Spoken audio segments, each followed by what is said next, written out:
अभी रिसेंटली आपने देखा कि एक ठेले वाले को, गोलगप्पे बेचने वाले को 40 लाख का आईटीआर का नोटिस मिला। ऐसे ही कई किसानों को मिला।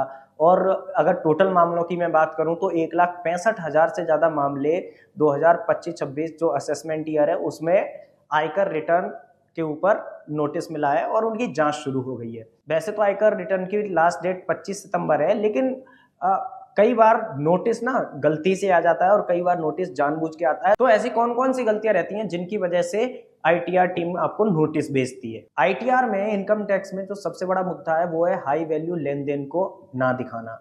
जैसे कि आप मान के चलिए 10 लाख से ज्यादा की आपने नकदी जमा की है ना, तो वो कभी मत करिए, उसको 2 पार्ट में या 3-4 पार्ट में करिए। मैं यहाँ पे आपको कोई इनकम टैक्स चोरी नहीं सिखा रहा हूँ, बट मैं आपको ये बता रहा हूँ कि कौन कौन सी चीजें आप करके या उनको एहतियात बरत के उनको नोटिस से बच सकते हैं। तो पहला है 10 लाख से ज्यादा की नकद जमा ना करना। दूसरा है 2 लाख से ऊपर क्रेडिट कार्ड का बिल भुगतान एक साथ मत करिए। तीसरा है 2 लाख से ज्यादा एक साथ कभी म्यूचुअल फंड में जमा मत करिए। 5 लाख से ऊपर के बॉन्ड या डिवेंचर मत खरीदिए। 1 लाख से अधिक इक्विटी में निवेश मत करिए और 30 लाख से ज्यादा की प्रॉपर्टी मत खरीदिए। या मतलब हो सकता है आप अलग अलग नामों पे भी दिखा सकते हैं उस प्रॉपर्टी को। और लास्ट है 5 लाख से ऊपर आरबीआई बॉन्ड में निवेश ना करें। और इसके साथ साथ कई सारे मुद्दे ऐसे भी होते हैं कि जब आपने नौकरी स्विच की तो वहां पे कितना आपका आईटीआर रिटर्न फाइल हो रहा है, कितना आपको पैसा हो रहा है। तो कई बार आप फॉर्म भर देते हैं कि एटीसी भर दो, ये वाला फॉर्म भर दो, वो वाला फॉर्म भर दो। बहुत सारी चीजें चलती हैं जो सीए को आपके पता होती हैं। तो ट्राई करिए कि आप वहां से छुपाएं ना, क्योंकि कई बार जब जांच में पता चलता है कि आपने छुपाया है तो जुर्माना जो होता है वो तो या तो एक्चुअल जो रकम होती है उसके 200% होता है या मिनिमम 50% होता है। तो इस चीज को थोड़ा सा अवॉइड कर सकते हैं आप।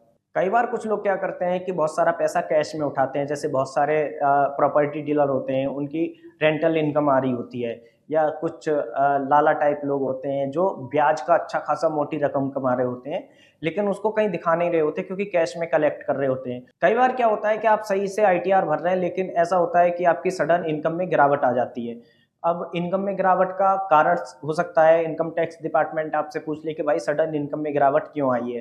तो वो आपको दिखाना पड़ेगा कि देखो भाई मेरी जॉब छूट गई या मेरा ये बिजनेस बंद हो गया।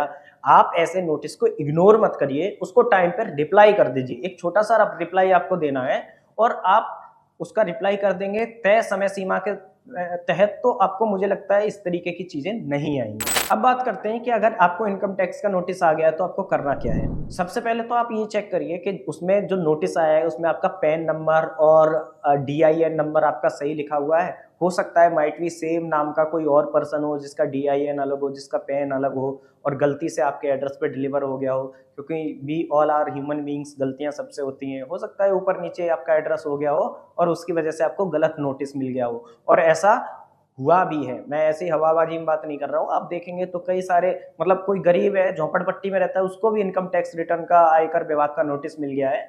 तो इस चीज का ख्याल रखिए और अगर ऐसा हुआ है तो तुरंत उसको रिपोर्ट करिए, नजदीकी आयकर विभाग शाखा में जाइए और उनको बताइए और इस तरीके की मेरी समस्या है, उसकी एक कॉपी उनको दीजिए, उनसे स्टाम्प लगवा के उसकी कॉपी वापस लीजिए, तो जिससे कि आगे आपकी वो तकलीफें बढ़े ना। इसके साथ साथ आप सभी, जैसे आपके जो डॉक्यूमेंट है डिडक्शन के, इनकम के और निवेश के, प्रॉपर्टी परचेज के, ये सारे डॉक्यूमेंट आपके पास लगभग रेडी होने चाहिए, जिससे कि कभी भी टीम आपसे पूछती है सफाई तो आप उसमें साथ में अटैच करके भेज सकते हैं। और ये चेक करा लें कि आपका जो इनकम टैक्स आयकर विभाग को रिटर्न फाइल किया है और एक्चुअल इनकम है वो गड़बड़ तो नहीं है, क्योंकि वो दिखाना बहुत जरूरी है।